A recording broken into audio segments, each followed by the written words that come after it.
Hello everyone, welcome to Crystal International Public School. This is Standard 8th and today we will start Semester 2 Chapter number 3 Nationalism in India. What is the meaning of nationalism? Before studying nationalism in India, we will study what is the meaning of nationalism. So the nationalism means a feeling of pride and belongingness towards one's nation. That means कि हमारा जो nation है, हमारी जो country है, उसके लिए हमारे हार्ट में जो प्राइड की फीलिंग है, जो प्राउड फील हम करते हैं, belongingness, this is my country, this is my nation, वो जो फीलिंग है that is called nationalism. It is also a willingness to sacrifice everything one has for the nation if the need arises. Means suppose our country needs me, that time if I am ready to sacrifice everything. We studied and we are knowing that in the past when we were in the slavery of Britishers, that time many freedom fighters, they sacrificed their life, their property, everything for the nation to get freedom. So that is also called nationalism. Willingly we are ready. Willingly we become ready to sacrifice it. The factors responsible for the rise of nationalism in India developed notably after the revolt of 1857 CE. When 1857 revolt was broke out, we studied that it was broke out earlier, before the planned date, and because of that it was failed. But the factor which responsible for that, economic factor, political factor, then religious factor, so वो जो factors थे, because of that and वो जो revolt हुआ उसकी वजह से nationalism की जो फीलिंग हमारे अंदर थी वो और डेवलप हुई. The modern concept of nationalism originated in Europe. Modern concept जो है नेशनलिज्म का, जो मेन कॉन्सेप्ट है वो यूरोप से ओरिजिनेट हुआ है. Various factors such as renaissance, reformation and the American and the French revolution. Renaissance means changes जो आते रहते हैं, the changes which took place. Reformation means के पहले कुछ था, अभी वो चेंज हो गया. It is called change but positive change. Renaissance means changes and reformation means positive changes. कुछ अच्छे आते हैं ना, जैसे सती सिस्टम अबॉलिश हो गया, चाइल्ड मैरिजेस बैन हो गए, that is called reformation. With that American and French revolution जो हुआ एंड यूरोप की जो नेशनलिज्म है, इटालियन जर्मनी का यूनिफिकेशन. जब आप 9th में आओगे तो आपको पता चलेगा कि वर्ल्ड वॉर 1 और 2 जो हुआ था उस टाइम पर इटालियन जर्मनी यूनिफाइड मीन्स के एक कंट्री हो गया था, यूनाइटेड हो गया ऐसा. तो ये सब जो फैक्टर्स हुए, ये सारे फैक्टर्स हमारे अंदर जो नेशनलिज्म की फीलिंग है उसे ओरिजिनेट करने एंड डेवलप करने के लिए रिस्पॉन्सिबल है. इनका इम्पोर्टेंट रोल था in propagation of nationalism in Europe. Europe के अंदर नेशनलिज्म की जो फीलिंग है, कंट्री के लिए जो प्राइड की जो फीलिंग है, उसे प्रोपोगेट मीन्स के उसे एनकरेज किया, उसे डेवलप करने में ये सारे फैक्टर्स ने इम्पोर्टेंट रोल प्ले किया था. The British rule in India help the Indians to gather the knowledge of the things happening around the world and change their political, social, religious and economic views. When Britishers were ruling over here, that time Indian people जो थे उनको भी chance मिला, because हमारे जो Indian youth थे, जो educated थे, वो उसके अंदर इंक्लूडेड थे. ब्रिटिश कंपनी के अंदर वर्किंग पोजीशन पर थे. हम स्लेव तो थे बट वर्किंग पोजीशन में भी थे. जो एजुकेटेड यूथ था वो उसके अंदर वर्क कर रहा था. एंड बिकॉज ऑफ दैट हमको पता चला कि हमारे सराउंडिंग में वर्ल्ड के अंदर क्या क्या हो रहा है. हमारा जो पॉलिटिकल व्यू था, social and religious and economic view जो था, हमारी जो थिंकिंग थी वो थिंकिंग चेंज हुई। हम लोगों ने स्लेवरी के अंदर इतने साल स्पेंड किए। Why? Because when the first person who came to India that was Vasco da Gama, जो इंडिया का नहीं था और बाहर का था और इंडिया में आया था, वो सबसे पहला पर्सन था वास्को दी गामा। उसने सी रूट डिस्कवर किया था, that we studied already. But after that many other Dutch people, Dinaric people, Danish people, then French people and then British people, they all came here and British people ने हमारे ऊपर rule किया, क्योंकि हमने उनको हमारा वीक पॉइंट शो किया। हमारे पास इतनी सारी प्रॉपर्टी है एंड वीक पॉइंट ये कि हमारे अंदर यूनिटी नहीं थी।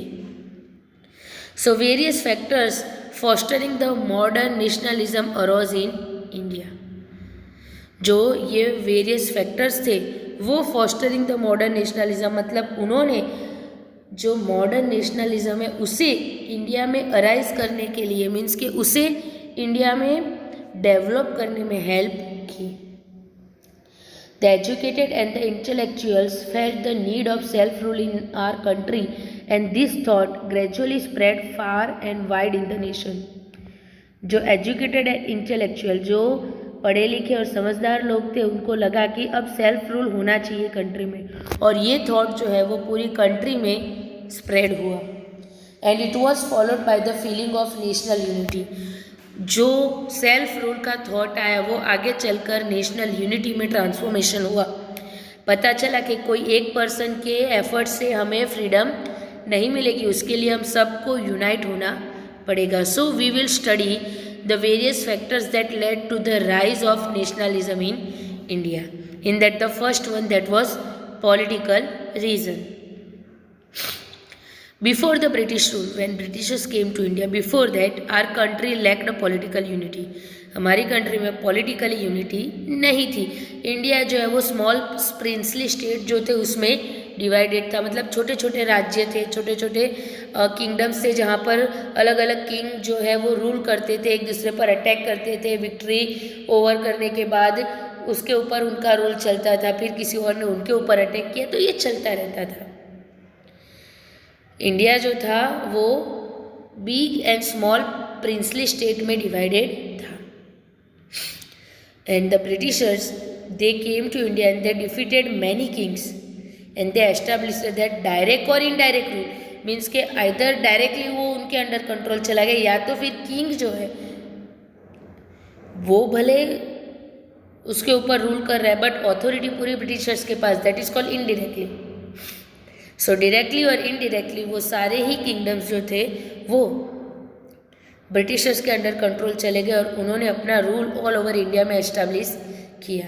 So under the dominance of the Britishers के रूल के under a uniform administrative system was implemented. Administrative system जो थी उसमें बहुत सारे चेंज आए और यूनिफॉर्म एडमिनिस्ट्रेटिव सिस्टम फॉर्म हुई, मतलब कि प्रॉपरली जो होना चाहिए एडमिनिस्ट्रेटिव सिस्टम जो अभी तक नहीं था वो सिस्टम इम्प्लीमेंट हुई। मतलब हमारे लिए ब्लेसिंग हुआ कि भले रूल हम पर वो कर रहे बट हमें एडमिनिस्ट्रेटिव कैसे एफिशिएंटली फॉर्म करना है उसका नॉलेज हमें वो देकर गए हैं।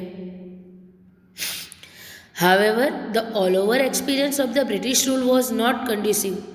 Besides, there were many other reasons that led to protest against the British rule.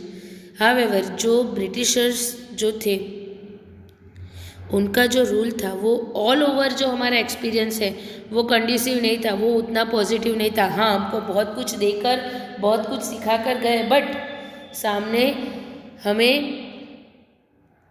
Dependent बनाकर गए। हमारे जो इंडस्ट्रीज थी उसे कंप्लीटली कॉलेप्स करके गए हैं।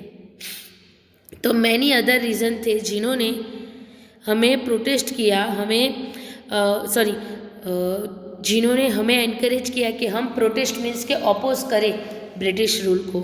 एंड ग्रेजुअली ये जो प्रोटेस्ट मीन्स अपोज है वो become more prominent and wide spread, वो और ज़्यादा डेवलप हुआ और वाइड स्प्रेड हुआ। लोगों के अंदर फीलिंग आई कि now we want separate nation, we want free country. Second one is an economic reason. India was financially ruined due to the economic policies of the Britishers. Britishers की जो economic policies थी उसकी वजह से India financially, we know कि Britishers आए उससे पहले इंडिया जो इसे सोने की चिड़िया कहा जाता था, because many transactions they were doing in a gold coins. But when Britishers came to India they started rule over us. After that financially हमारी जो कंडीशन थी वो रूइंड हो गई, वो बहुत बुरी हो गई. The Britishers took the raw material from India to England and then the finished manufactured goods were sold in the Indian market. वो क्या करते थे, रॉ मटेरियल जो है वो इंडिया से लेकर जाते थे, रॉ मटेरियल को इंडिया से इंग्लैंड लेकर जाते थे.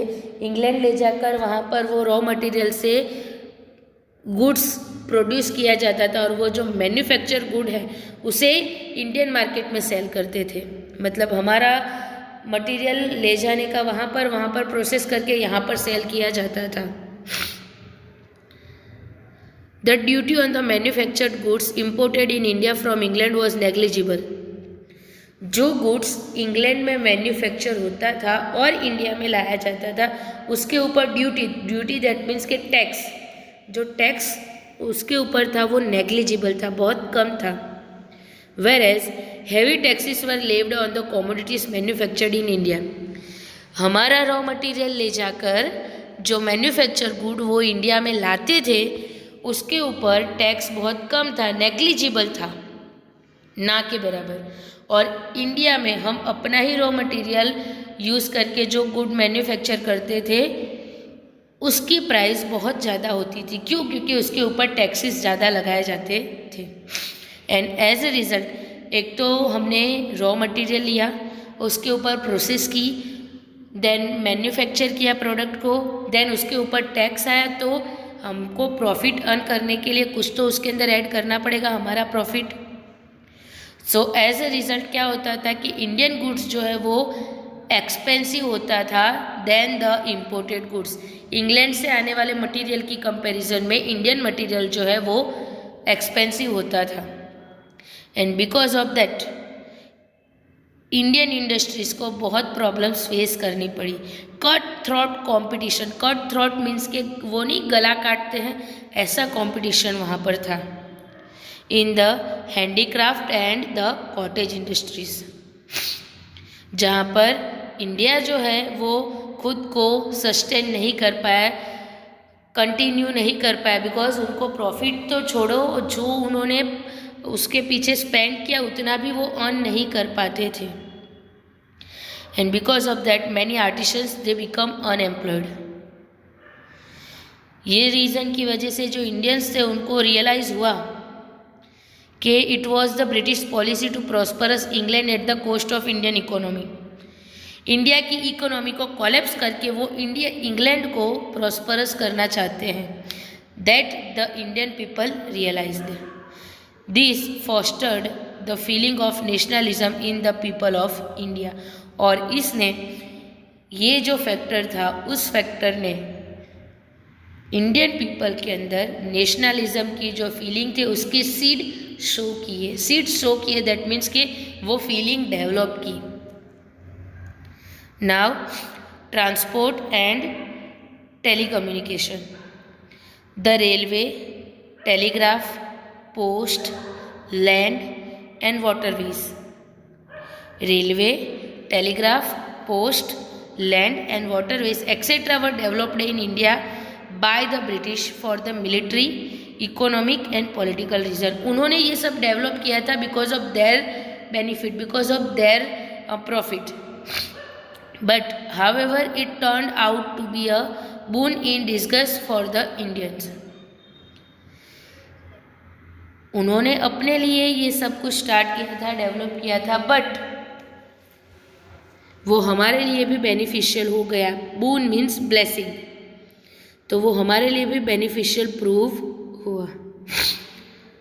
People came closer to one another due to the development of this facilities. ये सारी फैसिलिटीज़ की वजह से पीपल जो है वो एक दूसरे के नज़दीक आए. सी the people who lived far from each other, by the railway, by the telegraph, by the post, by the land or by the waterways. Landway and waterways, they come closer. Mobility of the intellectuals, artists and business class increased and they started exchanging thoughts and opinion. जो intellectuals थे, जो artist थे, जो business class था, वो उनकी mobility increase हुई. वो सब एक दूसरे के क्लोज आए, एक दूसरे की हेल्प करने लगे, क्योंकि सबको इफेक्ट हुआ था. ब्रिटिशर्स की पॉलिसीज़ की वजह से सबको वन वे और अदर वे इफ़ेक्ट तो हुआ ही था, एंड वो इफ़ेक्ट बैड ही था. And by this medium they came closer to each other, they exchange their thoughts and opinion. Discrimination of caste, community and region become lesser due to increase communication and mass transportation. जो casteism जो थी हमारी country में, अलग अलग cast के लोग जो थे जिनके बीच में डिस्क्रिमिनेशन थे, क्या आप लोअर कास्ट के हो, हमारे साथ नहीं बैठ उठ सकते, वो सब जो था. देन कम्युनिटी के डिस्क्रिमिनेशन, रिलीजियस बेस्ड डिफरेंसेस थे, वो कम होने लगे, क्योंकि communication and mass transportation, that means कि large number of people travel together, that is called mass transportation. वो इंक्रीज होने की वजह से वो जो छूत अछूत था ना, अनटचेबिलिटी एंड कास्टिज्म, वो कम होने लगा, क्योंकि उनको फ्रीडम चाहिए थी at any cost. The national leader could communicate their thoughts and plans to large number of people. National leader जो थे, अभी तक क्या था कि वो जो उनके सराउंडिंग के जो पीपल थे उन्हीं को इंक्लूड करते थे, but because of the telegraph and post, जो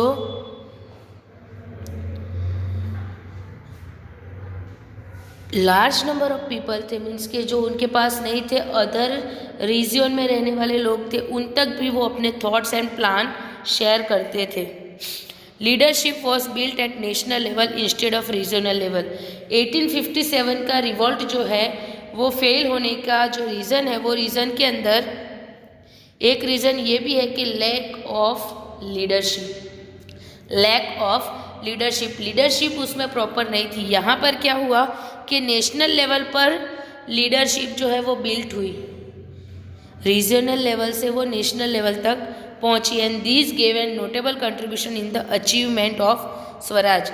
ये जो लीडरशिप बिल्ट हुई, एस्टेब्लिश हुई, उसकी वजह से जो फ्रीडम थी, जो स्वराज था, स्वराज मीन्स सेल्फ रूल, उसके अचीवमेंट में हमें हेल्प मिली, उसका मेन कंट्रीब्यूशन है. Now the fourth one, that is literature and education. Education in English language paved a way for the rise of Indian nationalism. जो यूथ थे उन्होंने इंग्लिश लैंग्वेज में study करना स्टार्ट किया, उन्होंने इंग्लिश लैंग्वेज पढ़ना शुरू किया, और उसकी वजह से, इंग्लिश लैंग्वेज पढ़ने की वजह से उनको आती थी इंग्लिश, और इसीलिए ब्रिटिशर्स की जो पॉलिसीज थी वो उसको समझने लगे थे, और उसकी वजह से जो यूथ थे उनके अंदर नेशनलिज्म की फीलिंग राइज हुई. The doors to western ideas of nationalism open due to the English education. अब जो पॉलिसीज़ ब्रिटिशर्स की थी वो पॉलिसीज़ हमारे माइंड में आ चुकी थी, हमको भी समझ में आती थी, और इसीलिए वेस्टर्न आइडियाज़ जो थे, मतलब उनके जो आइडियाज़ थे वो हमारे लिए भी ओपन हुए. हमारी नेशनलिज्म जो थी, हमारे अंदर हमारी कंट्री के लिए जो प्राउड था, जो फीलिंग थी कि हम कुछ भी सेक्रीफाइस करने को रेडी है, तो वो फीलिंग के अंदर वेस्टर्न आइडियाज़ के लिए भी एक वे ओपन हो गया because of the English education. जब हम उनकी पॉलिसी समझने लगे तो हमको पता चला कि हमें भी ऐसा कुछ करना चाहिए. The people of our country learn English language and become familiar with the recent trend in the world. अभी वर्ल्ड के अंदर जो चल रहा है अभी, दैट मीन्स कि वो टाइम की बात हो रही है, उससे वो फेमिलियर हुए बाय द इंग्लिश लैंग्वेज. आज हम लोग बैठे हैं, हमारे सामने कोई साउथ का पर्सन आके चला जाए, तमिल के अंदर कुछ भी बोल के चला जाए, हमको पता चलेगा वो हंस हंस के अगर हमको सुना भी रहा है या हमारे बारे में कुछ गलत भी बोल रहा है तो हमको थोड़ी पता चलेगा. We will say yes yes because we are not aware about the language. The same way पहले भी ऐसा ही होता था कि सारी डिस्कशन जो है वो इंडियन के सामने बट इंग्लिश में होती थी तो उनको कुछ समझ में नहीं आता था. बट नाउ इंडियन पीपल जो उन्होंने इंग्लिश लैंग्वेज स्टडी की और वो उससे फेमिलियर हुए. Thus we were inspired by the ideas of democracy, liberty, equality, fraternity from the American war of independence and the French revolution. America ने जो war किया एंड फ्रेंच में जो रेवोल्यूशन हुई, that we will study in 9th standard deeply कि French revolution क्या था. But French के अंदर भी जो वॉर हुआ, जो रेवोल्यूशन हुआ, जो चेंजेस आए, उससे हमें आइडिया मिला about the democracy. Democracy you are knowing. Liberty means freedom जो हमें मिलनी चाहिए. Equality we all are equal. And fraternity means the feeling of brotherhood. People developed self confidence, recognized the power of unity and began dreaming about the bright future for the independent India. People जो है उनके अंदर self confidence develop हुआ. उनको लगा कि हम भी फ्रीडम फाइटर बन सकते हैं, हम हमारी कंट्री को फ्री करने में अपना कंट्रीब्यूशन दे सकते हैं. उनको यूनिटी का पावर पता चला. ब्रिटिशर्स आए, उन्होंने हमारे ऊपर इतने साल तक रूल किया. एक ही पॉलिसी मेन थी, that was divide and rule policy, जो आज भी हम लोग याद करते और बोलते हैं. तो यूनिटी का जो पावर था वो उनको समझ में आया एंड फिर उन्होंने ड्रीम करना स्टार्ट किया, ड्रीमिंग स्टार्ट किया. ड्रीमिंग मीन्स के एक ड्रीम देखा कि हमारा इंडिया भी फ्री हो सकता है, इंडिपेंडेंट इंडिया बन सकता है. एंड वी आर नोइंग, हम देख ही रहे कि इंडिया आज किसी के रूल के अंडर नहीं है. Various novels, acts, stories, poems, songs etcetera were written in regional language. Freedom के ऊपर ये सब कुछ लिखा गया. नॉवेल आप लोग जानते हो, बड़ी बड़ी बुक आती है. एक्ट जो ड्रामा हम परफॉर्म करते हैं, स्टोरीज, पोएम एंड सॉन्ग्स जो हम पेट्रियोटिक सॉन्ग्स कहते हैं और जिसे हम लोग 15 अगस्त और 26 जनवरी, 2 अक्टूबर को हमारे घरों में, स्कूल्स में बजाए जाते हैं. This written literature spread the message of national unity and devotion. ये जो रिटन लिटरेचर था, जो नॉवेल लिखी गई, act, stories, poems and song, वो ऑल ओवर इंडिया में स्प्रेड किए गए. और जब लोगों ने उसको पढ़ा तो उनके अंदर भी वो नेशनलिटी की फीलिंग जो है, नेशनल यूनिटी की जो फीलिंग है, डिवोशन मतलब अपनी कंट्री के लिए डिवोटेड होना, सेक्रीफाइस करना, वो फीलिंग, वो मैसेज सब तक पहुंचा और वो फीलिंग अराइज हुई. Now the next one, 5th one, that is newspaper. National awareness spread करने में न्यूज़पेपर ने वाइटल रोल प्ले किया. वाइटल कंट्रीब्यूशन उनका था. जो न्यूज़पेपर पब्लिश होते थे Bengal, Mumbai, Chennai and other areas में, उन्होंने ब्रिटिशर्स की जो पॉलिसीज़ थी वो पॉलिसीज़ को क्रिटिसाइज़ किया. क्रिटिसाइज़ किया मीन्स कि वो कितनी हमारे लिए बेनिफिशियल है और कितनी हमारे लिए बेनिफिशियल नहीं है, उसके एडवांटेजेस एंड डिसएडवांटेजेस. क्रिटिसाइज़ करना मतलब उसके बारे में अच्छा या बुरा जो भी है वो बोलना, दैट इज़ कॉल्ड क्रिटिसिज्म. तो उनकी जो पॉलिसीज़ थी उनको क्रिटिसाइज़ किया एंड उसकी वजह से जब लोगों ने न्यूज़पेपर के अंदर उसके बारे में पढ़ा तो उनके अंदर जो नेशनलिस्ट फीलिंग थी वो अवेक हुई in the heart of the people. अब आप न्यूज़पेपर पढ़ते हो, न्यूज़पेपर के अंदर डेली कोरोना के बारे में अभी आप पढ़ रहे हो, daily we are reading it, तो हमें पता चलता जाता है अच्छा ये सिम्टम्स ऐड हुआ, ये प्रिकॉशन रखने हैं, इतना ध्यान रखना है, ये करना है वो. द सेम वे जब न्यूज़पेपर लोगों तक पहुंचा, लोगों ने उसे रीड करना, रीजनल लैंग्वेज में जब उसे रीड किया तो पता चला कि ब्रिटिशर्स की जो पॉलिसीज़ थी वो पॉलिसीज़ भले हमारे लिए बेनिफिशियल प्रूव हुई बट वो उन्होंने अपने बेनिफिट्स के लिए इम्प्लीमेंट की थी. And the 6th one, that is magnificent and rich heritage of India. India का जो हेरिटेज है वो रिच है, बहुत है। 10th स्टैंडर्ड में पूरा चैप्टर, पूरी बुक, पूरी हिस्ट्री का जो पोर्शन है वो पूरा हेरिटेज पर है कि इंडिया का हेरिटेज कितना रिच है एंड कितना मैग्निफिसेंट है, कितना स्पेशल एंड इम्पोर्टेंट है, कितना वैल्यूएबल है। Ancient archaeologist Alexander Cunningham and his assistants excavated many sites of the ancient civilization in the Indus Valley. Indus valley means जो इंडस रिवर है, सिंधु रिवर जो जिसे हम कहते हैं, वहाँ पर उन्होंने एक्सकेवेशन वर्क जो है मीन्स डिगिंग वर्क किया और उस टाइम पर उनके असिस्टेंट्स के साथ, आर्कोलॉजिस्ट का नेम है अलेक्जेंडर कनिंघम, 1 मार्क में आने के चांसेस है, याद रखना। एंड उनके असिस्टेंट्स मीन्स उनके सपोर्टिव जो थे वो जब एक्सकेवेशन वर्क कर रहे थे, ये एंशियंट सिविलाइजेशन जो है जिसके बारे में हम लोग जानते हैं, जिसे हम कहते हैं Indus valley civilization, Harappa, Mohenjodaro, Lothal, तो बहुत सारी साइट्स पर उन्होंने ये वर्क किया। And they discovered many archaeological remains depicting the rich heritage of India। और उस टाइम पर उनको बहुत सारे आर्कोलॉजिकल रिमेन्स डिस्कवर हुए, बहुत सारे ऐसी चीज़ें उनको मिली एक्सकेवेशन के टाइम पर जो इंडिया का जो रिच हेरिटेज है उसे डेपिक्ट करते, उसे हाईलाइट करते हैं। Indian archaeologist like Rai Bahadur Dayaram Sahni, Madhav स्वरूप वत्स and Rakhal Das Banerjee, 3 names are there. They continued this excavation to unearth the remains of this majestic civilization। ये जो इंडस वैली सिविलाइजेशन है उसे डिस्कवर करने के लिए, उसके रिमेन्स को फाइंड आउट करने के लिए उन्होंने एक्सकेवेशन वर्क जो है वो कंटिन्यू रखा।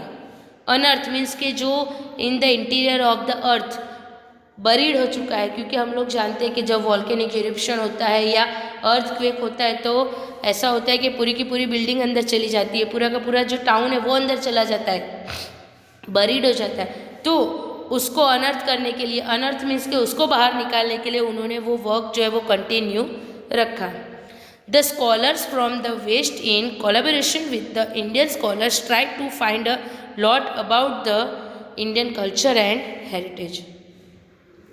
वेस्टर्न कंट्रीज़ जो है वहाँ के जो स्कॉलर्स थे, स्कॉलर आप लोग जानते ही हो किसे कहते हैं, जिनके पास डीप नॉलेज होता है, उन्होंने कोलैबोरेशन किया। कोलैबोरेशन किया मीन्स के उन्होंने टाई अप किया विद द इंडियन स्कॉलर कि वो खुद Indian culture and Indian heritage के बारे में डिस्कवर कर सके, उसके बारे में नॉलेज ले सके।